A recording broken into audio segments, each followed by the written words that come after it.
ሰላም ጤና ይስጥልን አድማጭ ተመልካቾቻችን የሳምንት የኢዜአ ስፖርት የሬዲዮ ፖድካስት ፕሮግራም ነው። በዛሬው ዝግጅት የሀገር ውስጥና የባህር ማዶ ስፖርታዊ መረጃዎችን ይዘን ቀርበናል። ፕሮግራሙን በመምራት እኔ ሙሴ መለስ አብራችሁ ቆያለሁ። እስከ ፕሮግራም ፍጻሜ መልካም ቆይታ።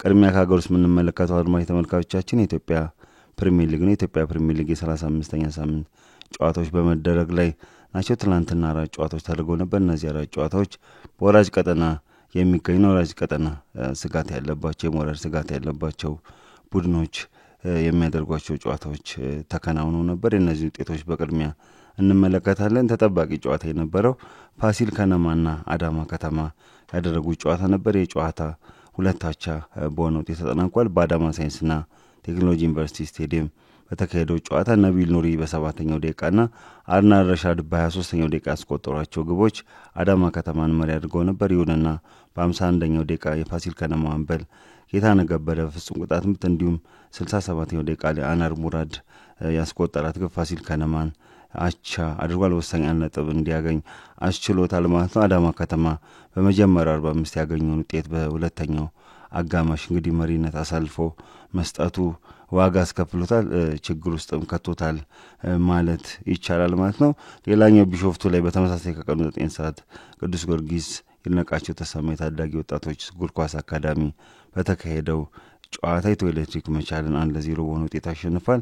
ሽመክት ጉግሳ በ82ኛው ደቂቃ ወሳኙን ግብ ለኢትዮ ኤሌክትሪክ ከመረብ ላይ አሳርፏል ማለት ነው። ኢትዮ ኤሌክትሪክ በጣም ወሳኝ 3 ነጥብ አግኝቷል ማለት ነው። በወንጂ ሁለገብ ስቴዲየም በተመሳሳይ በድጋሚ ከቀኑ 9 ሰዓት ላይ በተደረገ ጨዋታ መቀሌ ሰባ እንደርታ ወልዋሎ አዲግራት ዩኒቨርሲቲን 2-1 አሸንፏል። ሙሉጌታ ወልደ ጊዮርጊስ በ58ኛው ደቂቃ ያስቆጠራት ግብ መቀሌ ሰባ እንደርታን መሪ አድርጋ ነበር። ይሁንና በናትናኤል ሰለሞን በ83ኛው ደቂቃ ያስቆጠራት ግብ ወልዋሎ አዲግራት ዩኒቨርሲቲ ናቻ አድርጋ ነበር። ይሄ መሪነት እንግዲህ ለ2 ደቂቃ ነበር አቻ የሆነ ውጤት ለ2 ደቂቃ ነበር የቆየው። በ85ኛው ደቂቃ ሰለሞን ሀብቴ ያስቆጠራት ግብ መቀሌ ሰባ እንደርታን ወሳኝ 3 ነጥብ እንዲጎናጸፍ አድርጎታል ማለት ነው። ኢትዮጵያ ንግድ ባንክና ወላይታ ዲቻ ባደረጉት ጨዋታ ኢትዮጵያ ንግድ ባንክ 3-2 በሆነ ውጤት አሸንፏል። አዲስ ግዳይ ኪቲካ ጀማና ዩጋንዳ ሳይመን ፒተር ግቦቹን አስቆጥሯል። ለወላይታ ዲቻ ካርሎስ ዳምጠውና ኢዮብ ተስፋዬ ግቦቹን ከመረብ ላይ ያሳርፏል ማለት ነው። ቀዳሚ የተደረጉ ጨዋታዎችን ውጤቶች ስንመለከት የሊጉ አሸናፊ ኢትዮጵያ መድን ሀዲያ ሆሳዕናን 3-2 በሆነ ውጤት አሸንፏል። ወገን የገዛኝ አቡበከር ሳኒና ረመዳን ዩሱፍ እንግዲህ ግቦቹን አስቆጥረዋል ማለት ነው። ተመስገን ብርሃኑና ጫላ ተሽታ ሌሎቹን ግቦች ለሀዲያ ሆሳዕና ያስቆጠሩ ተጫዋቾች ናቸው ማለት ነው። እንግዲህ በዚህ ለበደረገው የሳምንቱ ተጠባቂ የደርቢ ጨዋታ ኢትዮጵያ ቡና ቅዱስ ጊዮርጊስን 2-0 አሸንፏል። ናይጄሪያው የአማካይ ተጫዋች ዲቫይን ዋቹኩሃ በ22ኛው ደቂቃ ያስቆጠራት ግብ ቡናን መሪ አድርጋ ነበር። አማኑኤል አድማሱ ከረፍት መልስ በ66ኛው ደቂቃ ያስቆጠራት ግብ የኢትዮጵያ ቡናን አሸናፊነት አረጋግጣለች። በ50ኛው የኢትዮጵያ ፕሪሚየር ሊግ የሁለቱ ክለቦች የደርቢ ጨዋታ እንግዲህ ኢትዮጵያ ቡና በበላይነት አሸንፏል ማለት ነው። የመርሃ ግብር የኢትዮጵያ ፕሪሚየር ሊግ የ35ኛ ሳምንት መርሃ ግብር ዛሬም ይከናወናሉ። እዚህ ስቱዲዮ በገባንበት ሰዓት በወንጂ ሁለገብ ስቴዲየም እንግዲህ አርባ ምንጭ ከተማና ሲዳማ ቡና ጨዋታቸውን አድርጓል ማለት ነው። ባህር ዳር ከተማ ከሐዋሳ ከተማ ዛሬ ከቀኑ 9 ሰዓት በወንጂ ሁለገብ ስቴዲየም ጨዋታቸውን የሚያደርጉ ይሆናል። እንግዲህ የ35ኛ ሳምንት የመጨረሻ ጨዋታ ነገ በድሬዳዋ ከተማና በሱል ሽሬ መካከል ከቀኑ 9 ሰዓት ላይ በወንጂ ሁለገብ ስቴዲየም የሚከናወን ይሆናል ማለት ነው። እንግዲህ የ35ኛ ሳምንት ጨዋታዎች ውጤቶችን ተከትሎ በወራጅ ቀጠና ላይ ያለውን የደረጃ ሰንጠረዥ ስንመለከት ኢትዮጵያ ንግድ ባንክ 43 ነጥብ ይዞ 10ኛ ደረጃ ላይ ይገኛል። አርባ ምንጭ ከተማ በተመሳሳይ 43 ነጥብ ይዞ በግብ ክፍያ ተበልጦ 11ኛ ደረጃ ላይ ይገኛል። ፋሲል ከነማ 42 ነጥብ ይዞ 12ኛ ደረጃ ላይ ይገኛል። ኢትዮ ኤሌክትሪክ በ40 ነጥብ 13ኛ ደረጃ ላይ ይገኛል። መቀሌ ሰባ እንደርታ በተመሳሳይ በግብ ክፍያ ተበልጦ በ40 ነጥብ 14ኛ ደረጃ ላይ ይገኛል ማለት ነው። ድሬዳዋ ከተማ በ40 ነጥብ 15ኛ ደረጃን ይዞ ወራጅ ቀጠና ውስጥ ይገኛል። አዳማ ከተማ በ39 ነጥብ 3ኛ 16ኛ ደረጃን ይዞ ወራጅ ቀጠና ውስጥ ይገኛል። ወልዋሎ አዲግራት ዩኒቨርሲቲና ሱል ሽሬ እንግዲህ ከሊጉ አስቀድመው መውረዳቸው የሚታወቅ ነው ማለት 36ኛ ሳምንትና የመጨረሻ ሳምንት የሆነው የኢትዮጵያ ፕሪሚየር ሊግ መርሃ ግብር የፊታችን ሰኔ 15 የሚከናወን ይሆናል። ይህን እንግዲህ የኢትዮጵያ ፕሪሚየር ሊግ የመዝጊያ ጨዋታዎች በቀጣይ የኢዜአ ስፖርት ፕሮግራም በስፋት የምንመለስበት ይሆናል። ሌላው ከሀገር ውስጥ የምንመለከተው የመላ ኢትዮጵያ ጨዋታዎች ይሆናል። ስድስተኛው የመላ ኢትዮጵያ ጨዋታዎች ከሰኔ 10 እስከ 19 በኦሮሚያ ክልል ጅማ ከተማ ይካሄዳል ማለት ነው። የውድድር በቅድሚያ ከሰኔ 7 እስከ 16 እንዲካሄድ ቀን ተቆርጦለት ነበረ። ይሁንና እንግዲህ መንግስት በሰጠው ከፍተኛ ትኩረት ምክንያትና ለውድድሩ በቂ ዝግጅት ማድረግ በማስፈለጉ ምክንያት ከሰኔ 10 እስከ 19 ውድድሩ እንዲካሄድ ተወስኗል። በባህልና ስፖርት ሚኒስቴር አማካኝነት እንግዲህ ውድድር ነገ በጅማ ከተማ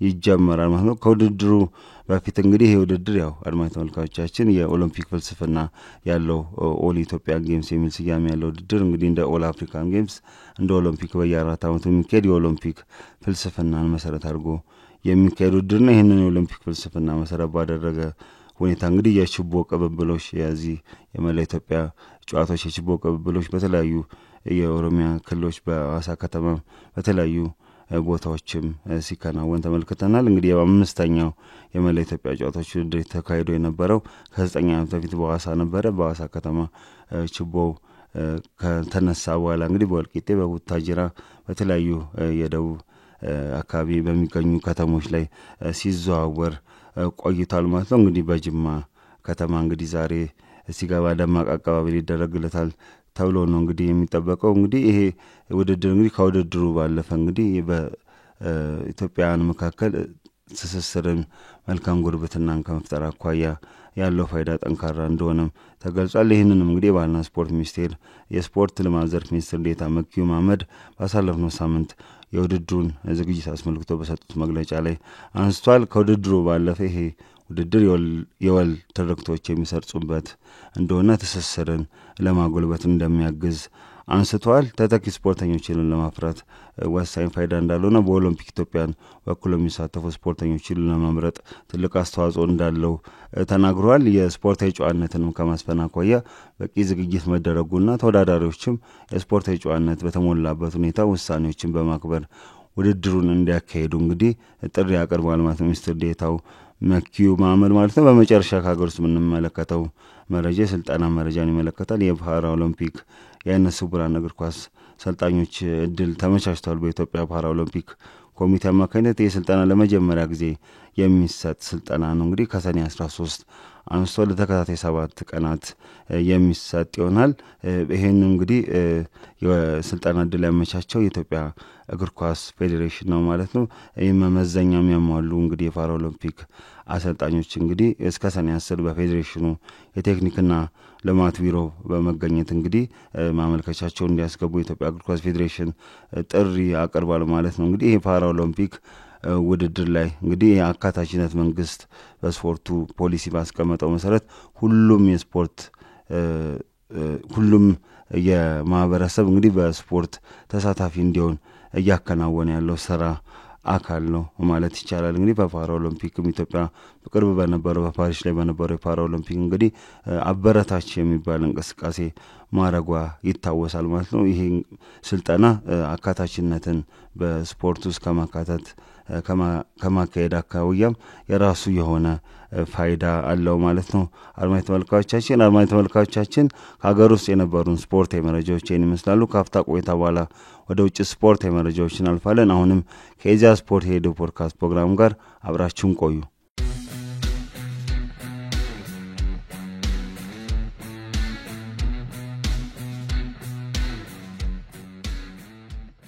ተመልሰናል። አድማጭ ተመልካቾቻችን ከውጭ የምንመለከተው እንግዲህ በሳምንቱ መጨረሻ ቀናት የነበሩ ስፖርታዊ ሁነቶችን ይሆናል። ቅድሚያ የምናገኘው እንግዲህ ፊፋ ክለቦች ዓለም ዋንጫ ውድድር ይሆናል። የውድድር ቅዳሜ ዕለት በአሜሪካ አስተናጋጅነት ተጀምሯል። እንግዲህ በመክፈቻው ጨዋታ ባድሮክ ሚያሚ ስቴዲየም በተደረገው ጨዋታ ኢንተር ሚያሚና የግብፁ አላሊ ያደረጉት ጨዋታ ያለምንም ግብ ባቻ ውጤት ተጠናቋል። የግብፁ ክለብ አጥቂ ትሪዝጌት እንግዲህ ያገኘውን የፍጹም ቅጣት መጠቀም አልቻለም ነበረ በዚህ ጨዋታ ላይ። ውጤቱን ተከትሎ እንግዲህ ጨዋታ ያለምንም ግብ ባቻ ውጤት ተጠናቋል ማለት። ትናንት በተደረገው የሳምንቱ ተጠባቂ ጨዋታ ፒኤስጂ አትሌቲኮ ማድሪድን 4-0 በሆነ ውጤት አሸንፏል። የአውሮፓ ሻምፒዮኑ ፒኤስጂ በፍጹም የጨዋታ የበላይነት ነው አትሌቲኮ ማድሪድን ያሸነፈው። ፋቢያን ሩይዝ በ19ኛው ደቂቃ እንግዲህ ከ16:50 ውጪ በጎል ሁኔታ ያስቆጠራት ግብ ፒኤስጂ መሪ አድርጋለች። ቪቲኒያ የመጀመሪያው 45 ሊጠናቀቅ ሲል እንግዲህ በ45ኛው ደቂቃ ላይ ያስቆጠራት ግብ እንግዲህ ፒኤስጂ መሪነት አጠናክራለች ማለት ነው። ከረፍት መልስ ተቀይሮ የገቡት ሴኒ ማይሉ በ87ኛው ደቂቃና የኮሪያ ሪፐብሊኩ ካንግ ኢሊ በፍጹም ቅጣት በ97ኛው ደቂቃ ያስቆጠሯቸው ግቦች የፒኤስጂን የበላይነት አረጋግጧል ማለት ነው። ፒኤስጂ እንግዲህ በጣም ድንቅ እንቅስቃሴ ነበረ በጨዋታው ላይ ያሳየው። እንግዲህ በተጋጣሚ አትሌቲኮ ማድሪድ ላይ ከፍተኛ ብልጫ ወስዶ ተጫውቷል ማለት ነው። በዚህ ጨዋታ ላይ ክለሜን ለንግሌ ከአትሌቲኮ ማድሪድ በኩል በ77ኛው ደቂቃ እንግዲህ በሁለት ቢጫ ካርድ ከሜዳ ተሰናብቷል ማለት ነው። ፒኤስጂ የአውሮፓ ሻምፒዮን እንግዲህ ከሆነ ከሁለት ሳምንት በኋላ ነው ይህን ጨዋታ ያደረገው። እንግዲህ ሌላኛውን የአውሮፓ ቡድን አትሌቲኮ ማድሪድን በሰፊ ግብልነት አሸንፏል። አትሌቲኮ ማድሪድ በጣም ጠንካራ የሚባል የተከላካይ ክፍል መስመር ያለው ተጫዋች ነው እንግዲህ ክለብ ነው። በውድድር አመቱም ጠንካራ እንቅስቃሴ ያደረገና በላሊጋውም አነስተኛ ግቦች ከተቆጠሩባቸው ክለቦች መካከል አንዱ ነበረ። ይሁንና እንግዲህ በትላንትና በተደረገው ጨዋታ ላይ እንግዲህ 4 ግቦችን አስተናግዷል ማለት ነው። እንግዲህ የፒኤስጂን የፊት መስመር ጥንካሬ በጣም የሚያሳይ ነው ማለት። ፒኤስጂ እንደ ቡድን ኳስ ይዞ ሲጫወት ኳስም ከተቀሙ በኋላ በካውንተር ፕረስ ኳስ የሚቀበሉበት መንገድና ኳስን ለረጅም ሰዓት ይዘው የሚጫወቱበት ቡድን እንግዲህ አጫወት ስልት እንግዲህ በጣም ለተጋጣሚ ቡድን በጣም ፈታኝ የሚባለው ቦታ በመቀየር ተጫዋቾች በተለያዩ የደቂቃዎች ልዩነት ውስጥ እንግዲህ ቦታ በመቀየር ፖዚሽን በመቀየር የሚያደርጉት እንቅስቃሴ እንግዲህ ለተቃራኒ ቡድን ራስ ምታት ነው ማለት ይቻላል። ፒኤስጂ በጣም አውሮፓ ላይም በዓለማችን ላይ ድንቅ ከሚባሉ ክለቦች ውስጥ አንዱ ሆኗል ማለት ነው። የሉዊስ ኤንሪኬ ፒኤስጂ እንግዲህ የዘንድሮውን የፊፋ ክለቦች የዓለም ዋንጫ ውድድር ያነሳሉ ተብሎ የቅድሚያ ግምት ከተሰጣቸው ቡድኖች መካከል አንዱ ነው ማለት ነው። የውድድሩንም የመጀመሪያ ጨዋታ በአስገራሚ የጨዋታ ብቃት ታጅቦ እንግዲህ አትሌቲኮ ማድሪድን 4-0 በሆነ ውጤት አሸንፏል። እነዚህ ሁለቱ ቡድኖች በአውሮፓ ሻምፒዮንስ ሊግ የባለፈው የውድድር ዓመት በግሩፕ ፌዝ ውድድር ላይ ተገናኝተው አትሌቲኮ ማድሪድ ፒኤስጂ ሜዳ ድረስ በማምራት 2-1 አሸንፎ ነበር። እንግዲህ ያንን ነገር በዚህ ጨዋታ ላይ መድገም አልቻለም ማለት ነው። በካሊፎርኒያ በተደረገው ጨዋታ በጣም ከፍተኛ ሙቀት ነበረ። ተጫዋቾቹም ለ2-3 ጊዜ እንግዲህ የራሳቸውን ለማቀዝቀዝ እረፍት ወስዷል። ኩሊንግ ብሬክ ወይም ሃይድሬሽን ብሬክ የሚባለውን ወስደዋል ማለት ነው። በጣም ከፍተኛ ሙቀት ነው የነበረው። እንግዲህ ያንን ተቋቁሞ ነው እንግዲህ ፒኤስጂ ጨዋታውን በብቃት በድንቅ ብቃት 4-0 ማሸነፍ የቻለው። በምድብ 3 በተደረገው ሌላኛው ጨዋታ ትላንትና ባየር ሙኒክ የኒውዚላንዱ ኦክላንድ ሲቲ ላይ 10 ግቦችን በማስቆጠር እንግዲህ በከፍተኛ በላይነት አሸንፏል ማለት ነው። ጀማል ሙሲያላ ሃትሪክ ሲሰራ ማይክል ኦሊሴ፣ ኪንግስሊ ኮማና ቶማስ ሙለር በተመሳሳይ 2 ግቦችን አስቆጥሯል። ሳቻ ቦይ ቀሪዋም ግብ ለባየር ሙኒክ አስቆጥሯል ማለት ነው።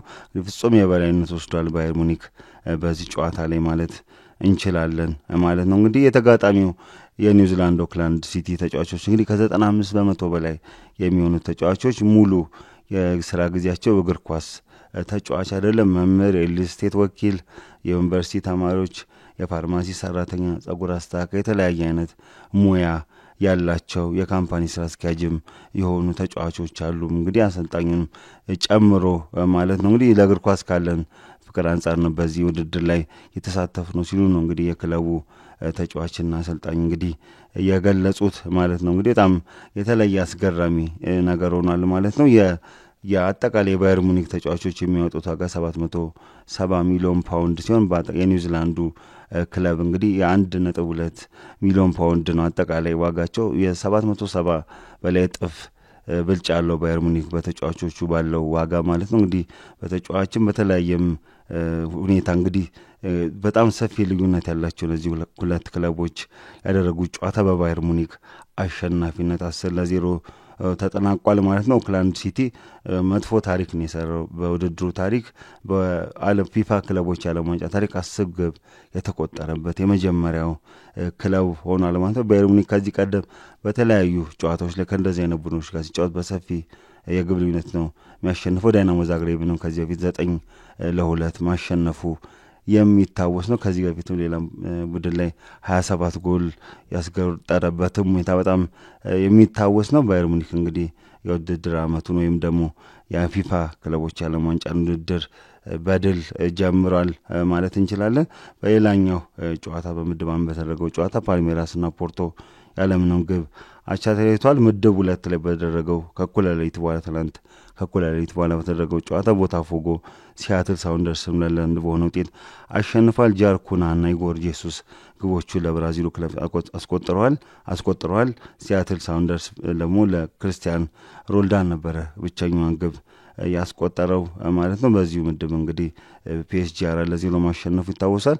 ቦታፎጎና ፒኤስጂ ተመሳሳይ 3 ነጥብ አላቸው። እነዚህ ሁለት ክለቦች የፊታችን ሐሙስ እርስ በርስ የሚያደርጉት ጨዋታ የሚጠበቅ ይሆናል ማለት ነው። ዛሬም እንግዲህ ይሄ መርሃ ግብር ሲቀጥል ቼልሲ ከሎስ አንጀለስ ኤፍሲ ማታ 4 ሰዓት ላይ ጨዋታውን የሚያደርጉ ይሆናል። እነዚህ ክለቦች እንግዲህ እስከ ቀጣይ ሐምሌ 5 ድረስ ጨዋታቸውን ያደርጋሉ። በ8 ምድብ ተከፍለው 32 ክለቦች ናቸው ውድድሩን የሚያደርጉት። ባሳለፉት ሳምንት እንግዲህ በኢዜአ ስፖርት ፕሮግራም ሰፊ ትንታኔ በዚህ ውድድር ላይ ሰጥተን ነበረ። በቀጣይም እንግዲህ ውጤቶችንም የተለያዩ መረጃዎችን የኦክላንድ ሲድኒ የተመለከተውን አስገራሚ መረጃ ጨምሮ የተለያዩ መረጃዎችን ይዘንላችሁ የምንቀርብ ይሆናል ማለት ነው። ሌላ የምንመለከተው ከውጭ የምንመለከተው የጄናሮ ጋቱሶን ጉዳይ ይሆናል። ጄናሮ ጋቱሶ እንግዲህ ቀድሞ የጣሊያን ብሔራዊ ቡድን ተጫዋች ነበር። አሁን የጣሊያን ብሔራዊ ቡድን አሰልጣኝ ሆኖ ተሾሟል። በ1 ዓመት ኮንትራት መሾሙን የጣሊያን እግር ኳስ ፌዴሬሽን ይፋ አድርጓል ማለት ነው። የፊታችን ሐሙስ እንግዲህ በይፋ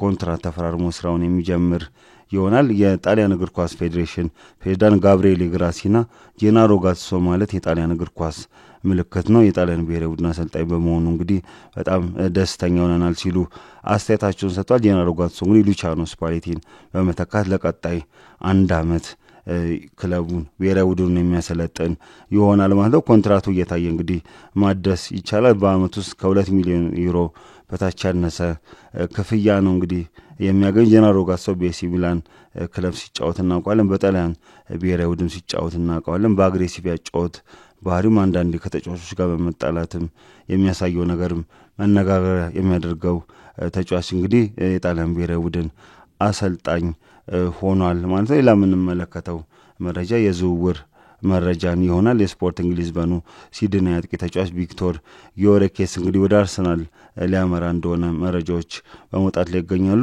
ማንቸስተር ዩናይትድ በአውሮፓ የክለብ ውድድር ላይ ያለመሳተፉ የክለቡን የተጫዋቹን ምርጫ እንግዲህ ወደ አርሰናል እንዲያዞር አድርጎታል። አርሰናልን በይፋ ከስፖርቲንግ ሊዝበን ጋር ንግግር መጀመሩ መረጃዎች በማመልከት ላይ ይገኛሉ። እንግዲህ ከክለቡ ከስፖርቲንግ ሊዝበን አመራሮች ጋር ውዝግብ ውስጥ ገብቶ ነበረ። እንግዲህ 65 ሚሊዮን ዩሮ ተጫዋቹን ለመሸጥ ቃል ቢገባለትም አሰልጣኙ አሰልጣኙና ክለቡም አጠቃላይ አመራሮቹ ባሳየው ብቃት ምክንያት እንግዲህ ተጫዋቹ በ100 ሚሊዮን ዩሮ ካሉን አልለቀውም የሚል ነገር መምጣቱ በተጫዋቹና በክለቡ አመራሮች መካከል ውዝግብ ፈጥሮ ነበረ ባሳለፍነው ሳምንት። እንግዲህ ይሁንና እንግዲህ ክለቡ አሁን ከአርሰናል ጋር መደራደር መጀመሩ ነው እንግዲህ መረጃዎች እያመለከቱ የሚገኘው ማለት ነው። እንግዲህ ማንቸስተር ዩናይትድ አርሰናል ከዚህ ተጫዋች ጋር የሚያደርገው ድርድር ማይሳካ ከሆነ ተጨማሪ ጥያቄ ለማቅረብ እንግዲህ እንዳሰበ መረጃዎች በመውጣት ላይ ይገኛሉ። ባሳለፈው ሳምንት ከነበሩ የዝውውር መረጃዎች መካከል እንግዲህ የሊቨርፑል ጉዳይ ይገኝበታል። ሊቨርፑል እንግዲህ ፍሎሪያን ዊልሰን ከባየር ሌቨርኩሰን የእንግሊዝ ክብረ ወሰን በሆነ 116.5 ሚሊዮን ፓውንድ ለማስፈረም ተስማምቷል። እንግዲህ በወረቀት ስምምነትም ጨርሷል። ነገ በይፋ የሊቨርፑል ተጫዋች መሆኑ ይፋ እንደሚደረግ እንግዲህ መረጃዎች መውጣት ላይ ይገኛሉ። ይህ ተጫዋች እንግዲህ በቡንደስሊጋ ባለፉት 2 ዓመታት ድንቅ ብቃት ያሳየ ነው። ካቻውና ባየር ሌቨርኩሰን ዋንጫ ሲያነሳ ትልቅ አስተዋጽኦ ካደረጉ ተጫዋቾች መካከል የሚጠቀስ ተጫዋች ነው። ተጫዋች እንግዲህ ወደ ሊቨርፑል ያመራል። ወደ ሊቨርፑል ያመራው ሁለተኛው የባየር ሌቨርኩሰን ተጫዋች ይሆናል። እንግዲህ ጄሬሚ ፍሪምፖንግ የቀይ ተመላላስ ተጫዋቹ እንግዲህ ከ2 ሳምንት በፊት ቡድኑን ሊቨርፑልን መቀላቀሉ የሚታወስ ነው። እንግዲህ የተጫዋቾች የዝውውር መስኮት በዘንድሮ የውድድር ዓመት 2 ምዕራፍ ያለውን የክረምቱ የተጫዋቾች የዝውውር መስኮት የፊፋ ክለቦች የዓለም ዋንጫን ተከትሎ እንግዲህ ከጁን 1 እስከ 10 ልዩ የሚባል የዝውውር መስኮት ተከፍቶ ነበር። እሱ ተዘግቶ ነበር። እሱ ደግሞ በድጋሚ ዛሬ ተከፍቶ እስከ ፈረንጆቹ ሴፕቴምበር 5-6 ድረስ እንግዲህ የሚቆዩና ለቀጣይ 2 ወራት እንግዲህ ተጫዋቾች ወደ ተለያዩ ክለቦች ይዘዋወራሉ፣ የተለያዩ ትልልቅ ዝውውሮች ይፈጸማሉ ተብሎ ይጠበቃል። በዛሬው በያዝነው ሳምንትም እንግዲህ ተጨማሪ ዝውውሮች ይኖራሉ ተብሎ እንደሚጠበቁ እንግዲህ ዓለም አቀፍ የስፖርት መገናኛ ብዙሃን እየዘገቡ ይገኛሉ ማለት ነው። አድማጭ ተመልካቾቻችን የዛሬው የኢዜአ ስፖርት የሬዲዮ ፖድካስት ፕሮግራም ይመስል ነበረ። ሳምንት በሌላ ፕሮግራም እስከምንገናኝ መልካም ሳምንት